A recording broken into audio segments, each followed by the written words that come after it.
channel. So today's vlog is all about how I broke the news to my parents that I was pregnant. Well, when I found out I was pregnant, I was really worried and I was like really shocked. So the fear I had is how I was going to tell my parents that I was pregnant. So before telling my parents, I spoke to my big brother and he told me he will support me all the way in any decision that I was going to make. So nikawambia I'll keep the pregnancy, but I have a fear. Naogopa venye nitaambia wazazi wangu as in our parents, how I'm going to tell our parents. And then he told me I will come one day, we break the news to them pamoja together. So hiyo siku ikafika. Actually, I remember it was like on the 23rd of December and then 25th ni Christmas. You imagine hiyo period ya kupeana news kama hiyo. So my brother came, tukakaa nao, tukaambia wazazi tunataka kuongea na wao. So even before I started, because I was really shaking, my dad asked me, Murugi, don't tell me you're pregnant. Usiniambie umepata mimba Murugi. So immediately I started breaking down. Nikawambia, yeah, Dad, I'm pregnant. It happened. Wow. My mom never even talked. My mom just started crying, honestly speaking. And that was the most painful thing that I have ever experienced. The fact that you can make your parent cry. Wow. Okay, my mom cried. Up to now, I'll never forget how much she cried because of the news I gave them.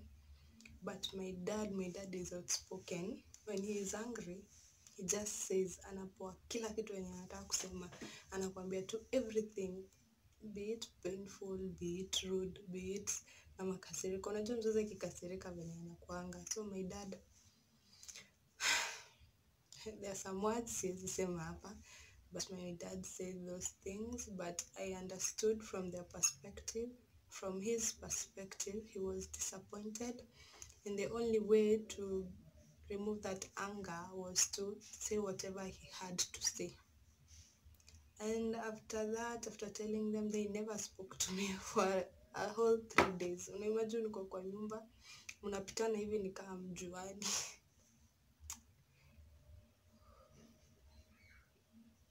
Mnapitana ni kama mjuani.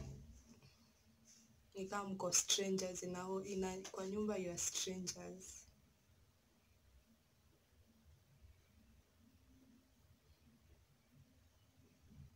I'm controlling myself because I don't want to be emotional, so sorry for that pause, but it was tough for me. I gave them time to process the news. I guess that's why we had 3 days. Unapitana kwa nyumba hivi. Ni kama hata mjuani. And then after the 3rd day, on the 4th day, they sat me down and told me, now because this has happened, what is the way forward for you? Unataka aje, utaendelea na masomo ama utaacha masomo? Ama unataka kuolewa? And by the way, does the man responsible for the pregnancy know? Nikawambia yes, and he is ready to take up the responsibility. So we talked.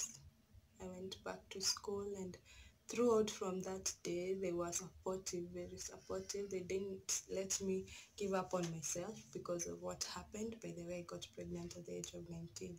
Imagine 19, guys. Right now, I'm 23 years. So, well, the way they have been with me, they have taken care of me and my child. I even don't know what to say because at the get-go, they were disappointed. But right now, I don't know, they are the happiest because they have gotten the chance to see their grandchild. And I'd like to urge those parents out there. I know it might come as a shock, or you feel disappointed because kenye umefunza huyu mtoto all along the way you feel like they never heard what you were telling them.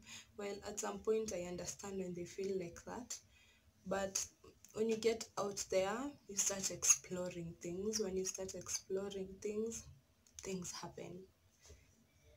And maybe because our parents had the fear of telling us this, and when you do this and this and this and this will happen.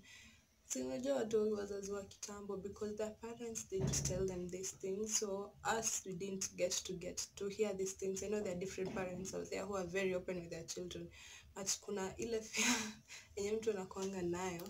Even up to now, if there's somebody I fear, it's my dad. Yes, we do talk, but unaogopa unaweza sema kitu iende hivi, useme kitu ingine iende hivi. So kuna hiyo fear yenye iko ndani, yenye hata ukitaka kuenda kuambia mzazi, by the way dad, by the way mama, I have a boyfriend, I have a girlfriend, inakuwa very tough, kwa sababu unaona sasa wewe bila focus na maisha yako, you know. So I was so afraid then, but they embraced what happened. Na kama kuna kitu sahi inajua, my parents really love their grandchild. Wana hata nikijaribu kuchapa, unajua kuna vile mtoto huu unataka kumchapa akikosea,